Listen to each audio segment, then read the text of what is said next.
I have spent my entire life either at the schoolhouse, on the way to the schoolhouse, or talking about what happens in the schoolhouse. Both my parents were educators. My maternal grandparents were educators. And for the past 40 years, I've done the same thing. And so needless to say, over those years, I've had a chance to look at education reform from a lot of perspectives.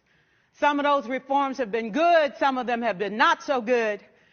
And we know why kids drop out. We know why kids don't learn. It's either poverty, low attendance, negative peer influences. We know why. But one of the things that we never discuss, or we rarely discuss, is the value and importance of human connection. Relationships. James Comer says that no significant learning can occur without a significant relationship. George Washington Carver says all learning is understanding relationships. Everyone in this room has been affected by a teacher or an adult. For years, I have watched people teach. I have looked at the best and I've looked at some of the worst. A colleague said to me one time, they don't pay me to like the kids. They pay me to teach a lesson. The kids should learn it. I should teach it. They should learn it. Case closed. Well, I said to her, you know, kids don't learn from people they don't like.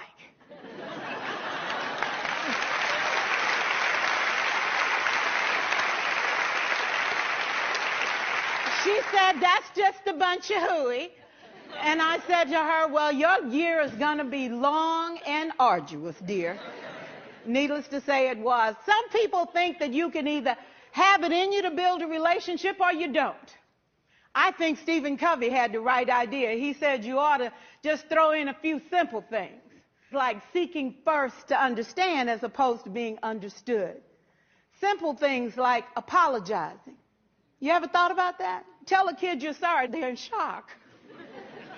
I taught a lesson once on ratios. I'm not real good with math, but I was working on it.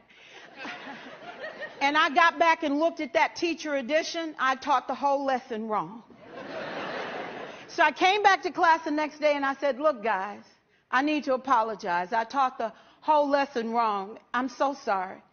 They said, that's okay, Miss Pearson. You were so excited. We just let you go.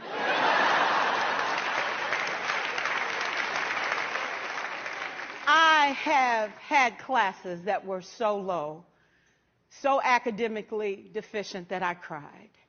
I wondered, how am I going to take this group in 9 months from where they are to where they need to be? And it was difficult. It was awfully hard. How do I raise the self-esteem of a child and his academic achievement at the same time? One year I came up with a bright idea. I told all my students, you were chosen to be in my class. Because I am the best teacher and you are the best students, they put us all together so we could show everybody else how to do it. One of the students said, really?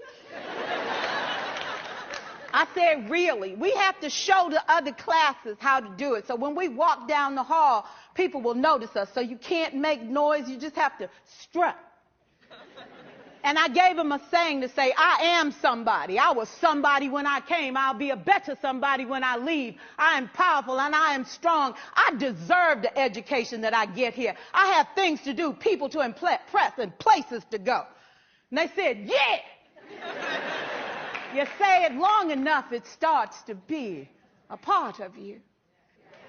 And so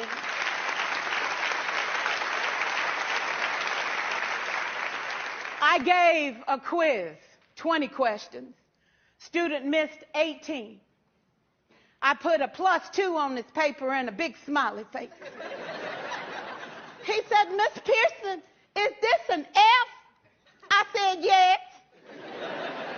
He said, then why'd you put a smiley face? I said, because you on the roll.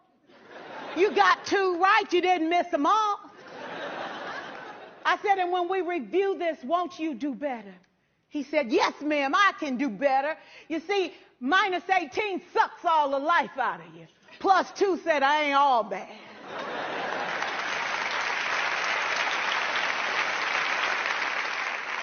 4 years, I watched my mother take the time at recess to review, go on home visits in the afternoon, buy combs and brushes and peanut butter and crackers to put in her desk drawer for kids that needed to eat, and a washcloth and some soap for the kids who didn't smell so good. See, it's hard to teach kids who stink. And kids can be cruel. And so she kept those things in her desk, and years later, after she retired, I watched some of those same kids come through and say to her, you know, Miss Walker, you made a difference in my life. You made it work for me. You made me feel like I was somebody when I knew at the bottom I wasn't. And I want you to just see what I've become. And when my mama died 2 years ago at 92, there were so many former students at her funeral. It brought tears to my eyes, not because she was gone, but because she left a legacy of relationships that could never disappear. Can we stand to have more relationships? Absolutely. Will you like all your children? Of course not. And you know your toughest kids are never absent. Never. You won't like them all, and the tough ones show up for a reason. It's the connection. It's the relationships. And while you won't like them all, the key is they can never, ever know it.